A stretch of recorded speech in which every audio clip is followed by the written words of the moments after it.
I realized that if I give 100% effort in what I'm trying to do, if I prepare myself properly, I do the things I'm supposed to do step by step, my success is going to happen. And so I don't have to really worry about the output unless I worry more about my input.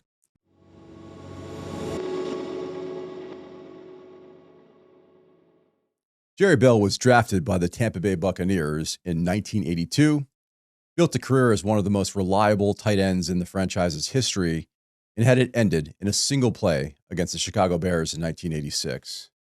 One hit, one fracture, one moment, and the thing he had spent his entire life building was gone. Most business owners will never break a leg on a football field, but a surprising number of them know exactly what it feels like to have their identity taken in an instant.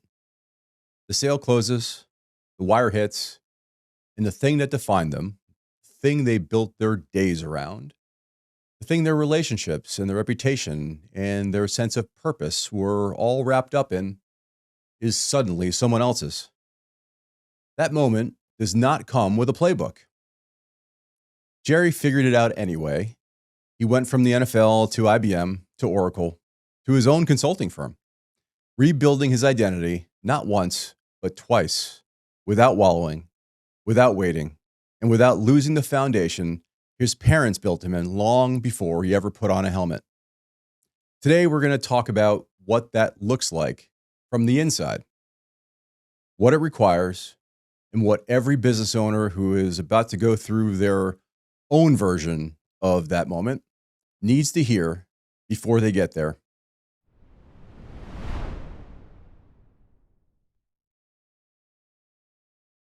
Jerry, thank you for coming in. Really excited to have you in here.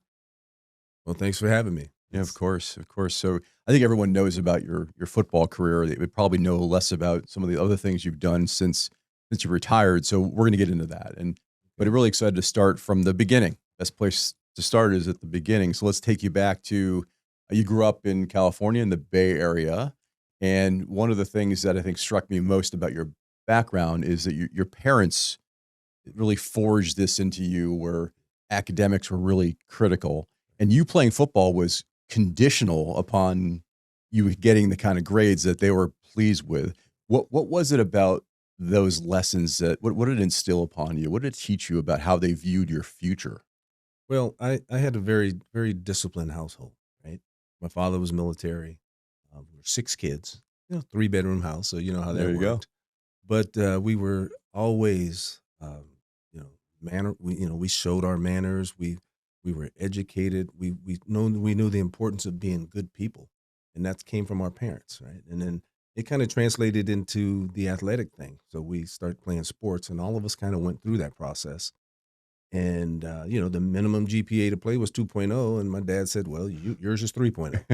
And so Right. we always had that little bit of extra to deal with, and obviously it was best for us. And I think the best thing about that is all of us, we didn't fight it, we bought into it.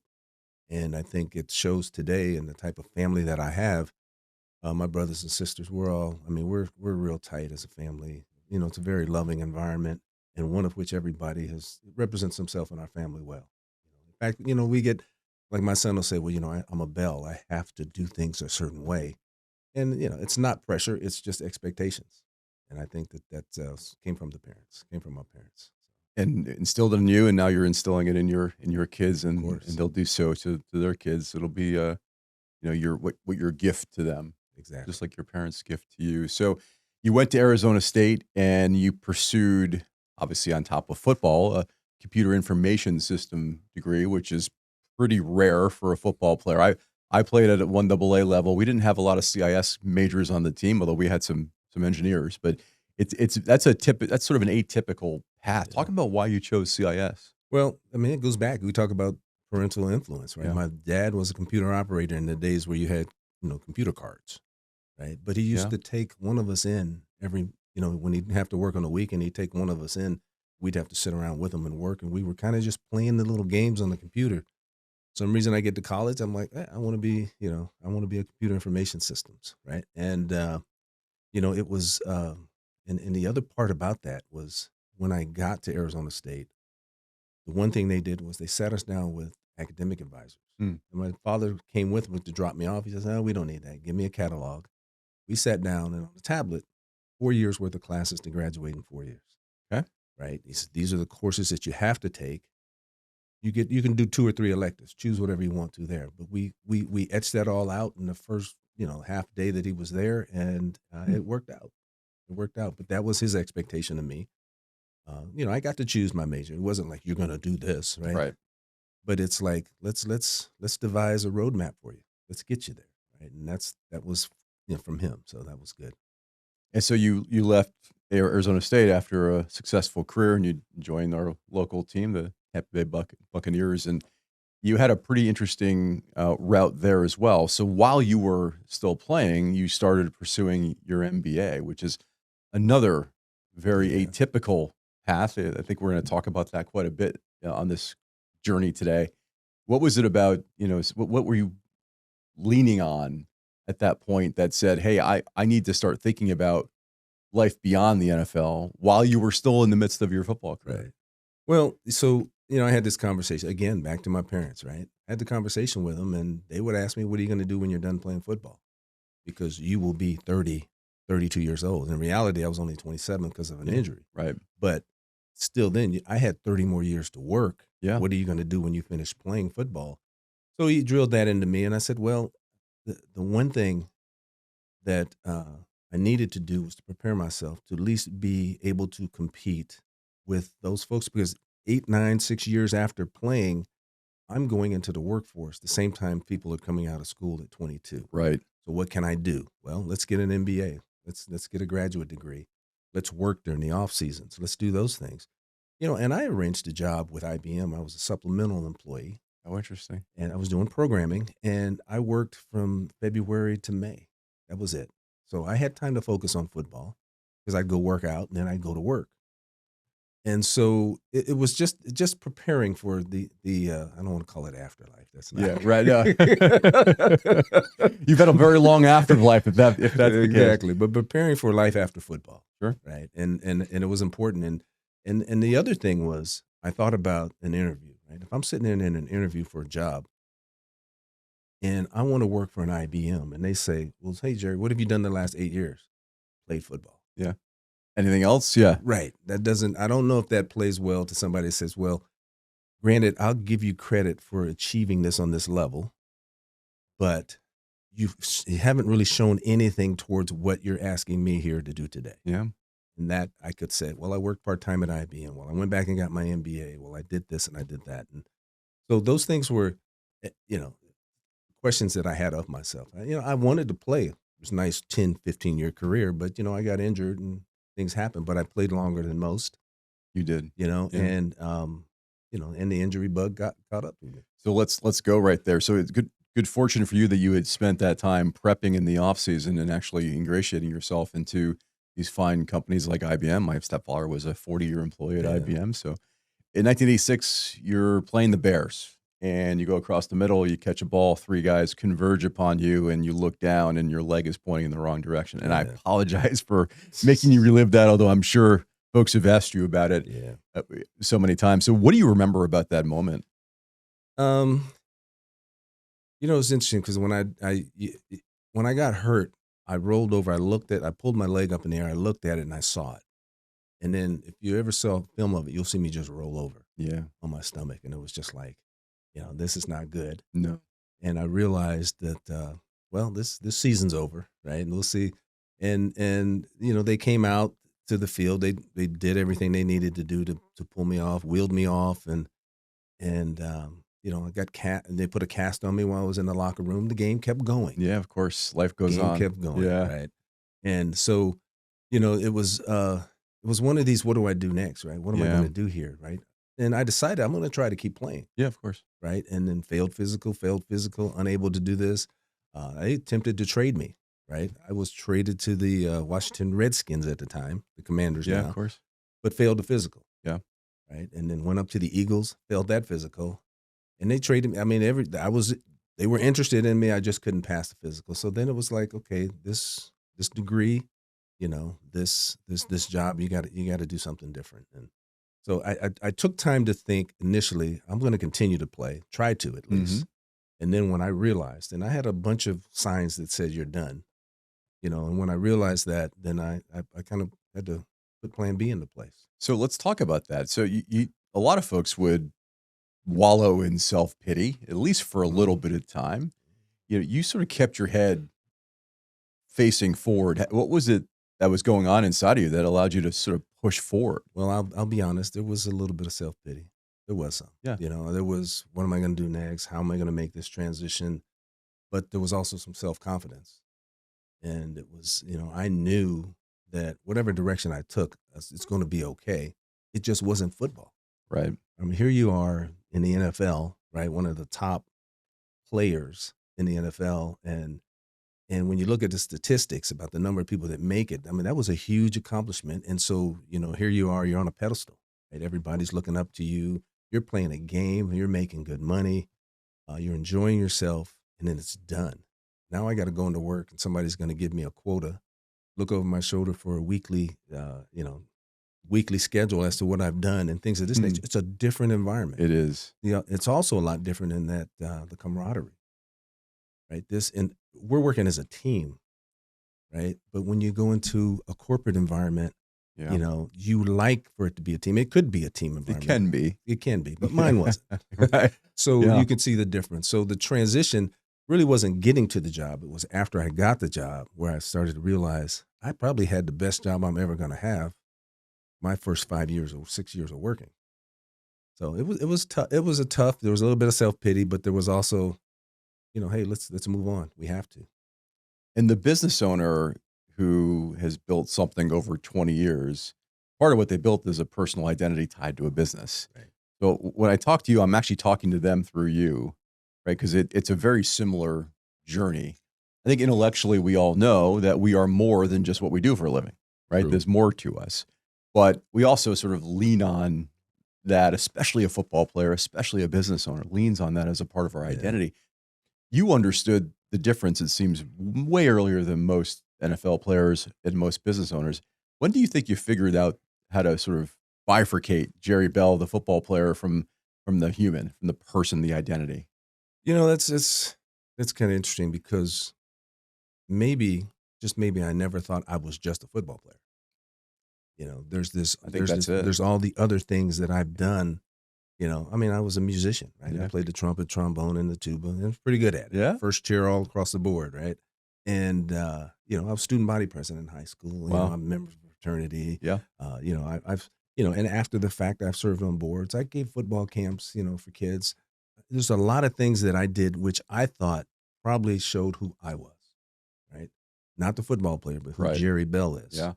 And people gravitate to it. Found that people gravitate to it. And, when you're in a position like in the NFL and there's, people want to know who you are, how you are. So then who you are kind of comes out. If you are the guy that I don't want to talk to anybody, get out my face, your whole career is probably going to be like that. Yeah. You're not going to get particular chances. People aren't going to be that nice to you or at least want to talk to you. Right.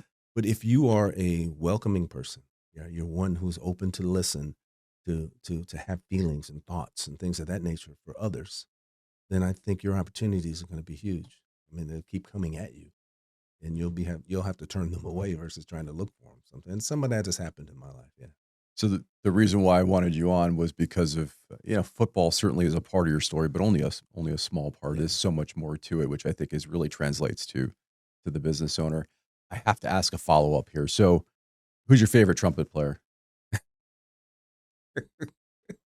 Who's my favorite trumpet Yeah. player? Well, it goes back to I would go back to the old jazz and Louis Armstrong. Louis B. Armstrong, of course. I would. But there's been some over the years. But yeah, I'd say stick with that. I mean, some of his recordings back in the early 20s, the Hot Fives and Hot Sevens were incredible. There you go. Oh yeah, Okay. I got into that rabbit hole in my teens and into my 20s, and that's all I listened to was jazz and blues. Very much a fan of Louis Armstrong. And I mean, you could have said Miles Davis. I would not have objected. Chuck Mangione. Chuck, yeah, sure. Yeah. He was in Rochester, New York. That's where I Yeah. got my MBA. His Okay. his brother Gap still plays regularly Okay. Good deal. on that scene. That's very cool. So, walk me through the psychology of that transition that you went through and the process you went through to really move on from the Jerry Bell that was sure complex, multifaceted, but also a football player and known as that. What did that process look like for you? So, it started really right after the injury. Yeah. I can recall because when you're hurt, you're removed from the team, right? Because I'm not in monthly or daily meetings or anything. You don't travel with the team. I was hurt, had a cast. I'm sitting here watching a football game, and I got interviewed by one of the newspapers at the time, and they said, I just said I felt so lonely here without my team. I'm sitting here on the Mm, couch watching the game, and I got a call from the team. They took me up to Chicago, and I mean they realized that. That kind of changed things a little bit, I think, at least with us, that's great. because you weren't alienating the injured, Right. because you have to go on and think about the next week and the next game, which is the same approach you got to take for your career, right? I mean, it took some time just trying to realize, I'm done playing football. It took some time trying to plan out how it was going to be done, and it was some ups and downs. And even once the career started, there were ups and downs. And well, yeah, I think everybody goes through that a little bit. But as you work things out and as you continue to move forward, it worked out well. Right, and then that's when the transition happened, right? Out of football, thankfully, you'd already started working at Yeah. IBM ahead of time, so you had a pretty soft landing. IBM, GE, Oracle, enterprise software sales. That's an intense environment in and of itself. I mean, that's a different kind of intensity. NFL certainly intensity. You learn a disciplined and hard work, working within a team, being structured, growing up as an athlete, playing in the NFL, playing in Division I football. What did you lean on there? And how did you use all those skills and those experiences as an advantage when you're working through the intensity of corporate America? Yeah. Well, a couple things there, right? There's the discipline of being an athlete, and it's the work ethic. You're working every day, you're working Hmm. hard. If you slack off, it shows. Yeah. You do that in the business world, it shows, right? So you're taught a particular work ethic. You're also taught that you can win and you can lose. Hmm. And when you lose, there's a game next week. You bounce back. Right. Your mindset Yeah. wipes that out and moves forward. So let's say I'm selling a deal, Yeah. I lose that deal. Well, on to the next Right. one, right? On to the next one with confidence, right? Hmm. And the other thing is being an NFL player, football player, whether it be baseball, basketball, you get in a job in a corporate world, people think, oh, here comes this NFL player. Right. What does he know about Yeah. the architecture of an Oracle database design? Right. You know, so you have to know what you're talking about. You do. So you have to take the time to educate yourself and and be up on top of the technology or whatever it is you're selling. You can sell windows. If you don't know how to sell the windows, right? You don't know the pluses and the minuses or why you should be buying this product, And so being a football player gets me in the door, right? I'm taller than most people, Yeah. and sometimes they recognize your name. Yeah. But then when you start talking about the product and you have the knowledge, that's just another plus, another another candle on my cake, I guess, right? Do you think the bar is higher for you? Do you have to know the product better? Do you have to be better than the other person because they assume you know less? They assume you got the job because of your NFL Yeah, career. I would say yes. I Yeah. would say yes because when you walk in, I honestly think they're probably thinking, okay, well, let me get this meeting out the way because he's probably gonna let's talk football. Yeah. And Some I dumb don't, and I jock. never bring up Yeah. football. I really don't. Yeah. When people start talking, I'm all over it. Right. And Yeah. the funny thing is the stories that I tell about football isn't what I did on the field. It's about locker room things and You're some of the right. jokes. Oh, hear Culture. this against refrigerator Perry Yeah. and this and that, things like that, right? Sure. Funny stories. And it brings football to life. It brings it to people's level, not football or athletes level. And so, you walk in a room, you have that, you go through the sales training at IBM and GM, and um, you know that you have to establish rapport, right? And I don't never did establish that with football. It got to football, don't get me wrong, right? But if you were able to sit here and talk about other things, Of course. right? Talk about music, We can talk about, the stock market, or just technology in itself, where it's headed, things of this nature, and then get to your topic, get to what it is you need to. It makes it a little bit easier. So you moved from there and you reinvented yourself again. So you decided to bet on yourself and start your own firm. What was it that caused you to make that? That's a big decision. Honestly, Yeah. it's called a reduction in force. Okay. So this wasn't, hey, Yeah. let's go out there and start your own company. This Yeah. was, here comes a reduction in force. You can take advantage of this, or we'll consider letting you go. I took the reduction in force, took my customers with me, started my own value-added reseller of Oracle database products, and moved on. And wish I would have done that 10 to 15 years earlier. Easy. I was prepared to do it. I didn't do it. Um, I, I got kind of stuck in the getting the paycheck, being happy, making your numbers every year, going on your trip. But the interesting part is that I made more in those 7 years than I did the previous 20. Wow. And it's not just about making money. Sure. It's a little bit of flexibility, right? The ability, I've traveled and done some other things and able to be around the family and things like that. And all of that added up, that I was able to kind of not juggle it, but manage it. And it just made me think I should have done this a Done long it time earlier. ago. But you were prepared for it. I think Very that prepared. journey actually prepared you for True. that. Maybe I you would couldn't have agree. done it as effectively earlier in your Yeah. career. That's interesting. So I think you talk about football doesn't often come up. You don't bring it up. But I wonder if your journey and that identity story comes up when you talk to business owners because they're going through that same struggle.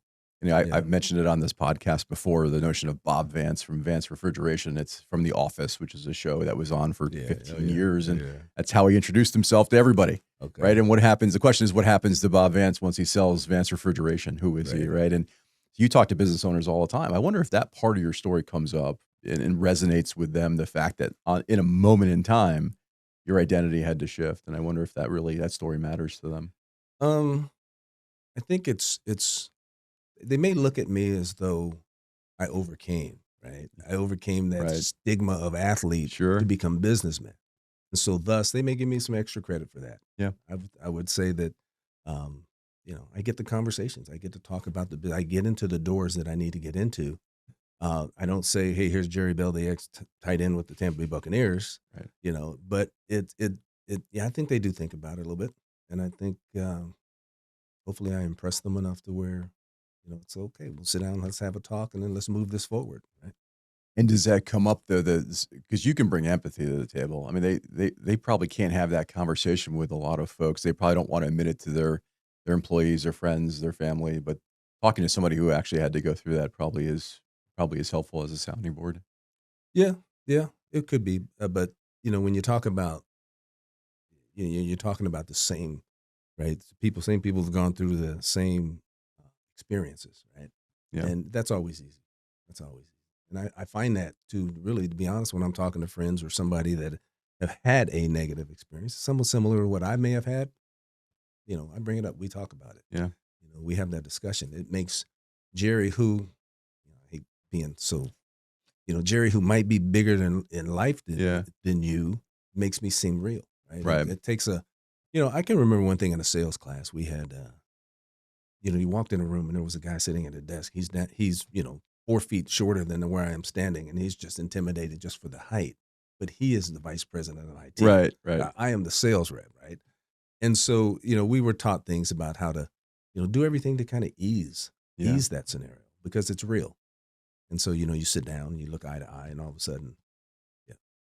So there's things like that kind of, from an empathy standpoint, kind of make the situation the same or feel even. And you're far more than just a football player and a business person. You're also very active in the community. I know you've joined a number of boards, impact boards. Yeah. You've endowed a scholarship. You were involved in the NFL Players Association retirement group, and you're involved in sort of everything around in this community. That's how we met. We met at a ReliaQuest Bowl event Right. where you're very, very active. What sort of motivates you and drives you today? I don't know. I've always felt like I needed to be thankful, right, for some of the things, some of the blessings. I mean, every night, right? I say my prayers. I thank for all the blessings that have been given to me and my family, right? Good or bad, Yeah. right?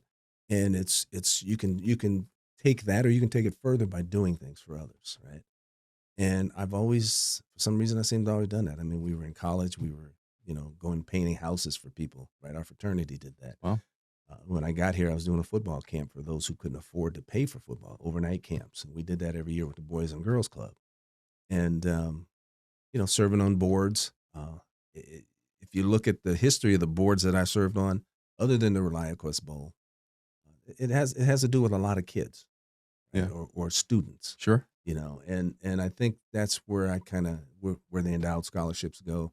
That's where I kind of ventured into that area because I think students need an opportunity, and if I can help in any way, I will.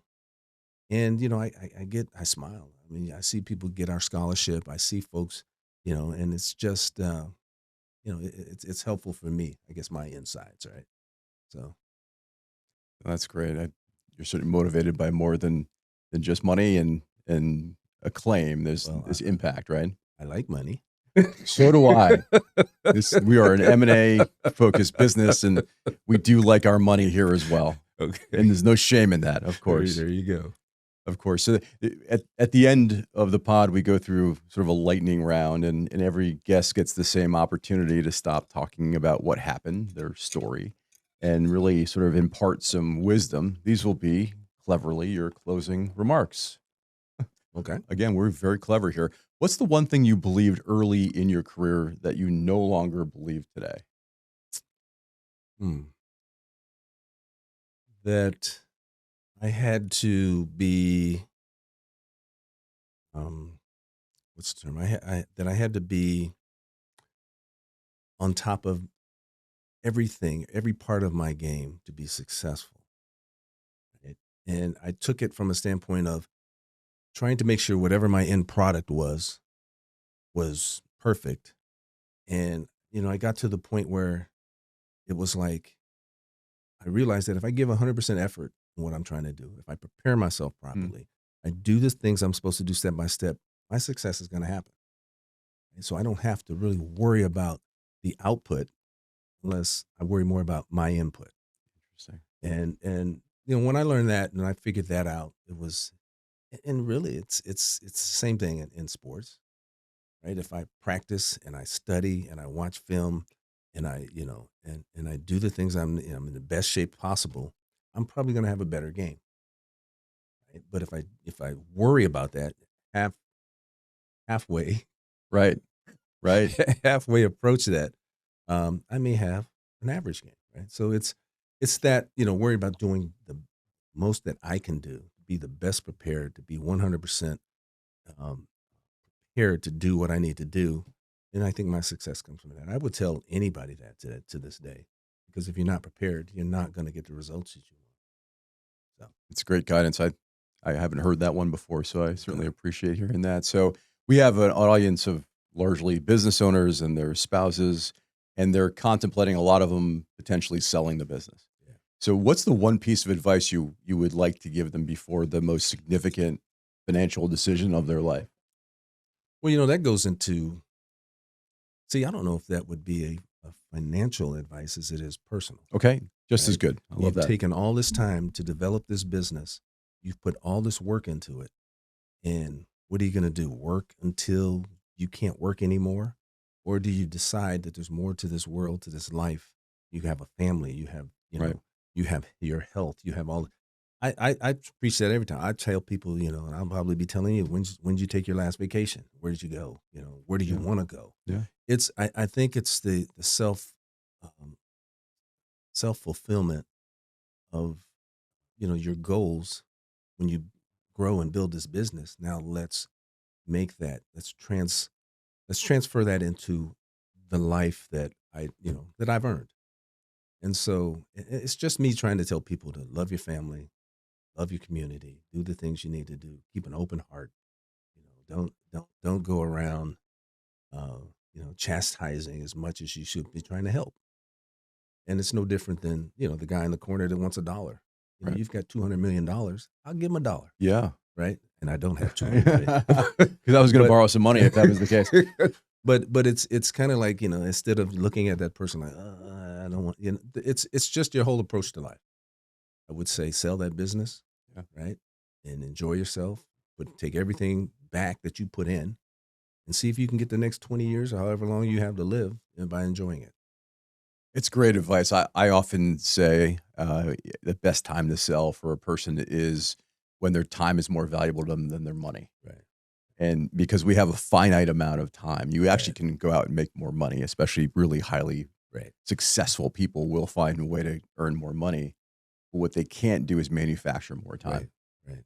It's a great lesson. So last question, what does the next chapter look like for Jerry Bell? Well, I'm going to continue on my consulting world, right? With to business development, government relations consulting firm that I own. That I take a handful of clients and I work with. And I enjoy working with them. They enjoy working with me. I'm going to continue that, and everything I just said about the family and traveling, and I've got a couple grandkids now that I want to spend some time with. So it's really going to be about me, I think, right? But it's going to be about some of the things that bring me pleasure and enjoyment, and yeah, that's where I'm headed. This is when you harvest all the incredible efforts you put in over the course of a Right. 40-plus year career. Right. Right. Well, Jerry, thank you so much for joining. I can't wait to watch the rest of this journey, and I'm sure we'll spend some time again over the course of our interactions, whether it's at the Raleigh Quest Bowl or elsewhere. Thank you Yeah. for joining us. I Good appreciate deal. it. Good deal. Thanks for having me. I had a good time. Thank you. And remember, in business and in life, the best outcomes aren't found, they're built. Jerry Bell grew up in the San Francisco Bay Area, graduated from Arizona State with a degree in computer information systems, and was selected by the Tampa Bay Buccaneers in the third round of the 1982 NFL Draft. He spent 5 seasons as a tight end with the Bucs, earning NFC Player of the Week honors, and is serving as team captain and player rep for the NFL Players Association. In a game against the Chicago Bears in 1986, he fractured and dislocated his ankle, ending his career on the spot. He never left Tampa. Instead, he went back to school, earned his MBA from the University of Tampa while still playing, and went to work at IBM the day his NFL career ended. Over the next 3 decades, he built a career in enterprise technology sales at IBM, General Electric, and Oracle before launching his own consulting firm. He and his wife, Ruth, have funded endowed minority scholarships at both Arizona State and the University of South Florida. He serves on the board of Raleigh Quest Bowl and the Advent Health Hospital System, and has spent years as president of the Tampa chapter of the NFL Former Players Association, helping former players navigate the transition out of professional sports. He is, in every sense, a man who knew who he really was after the thing that defined him was gone.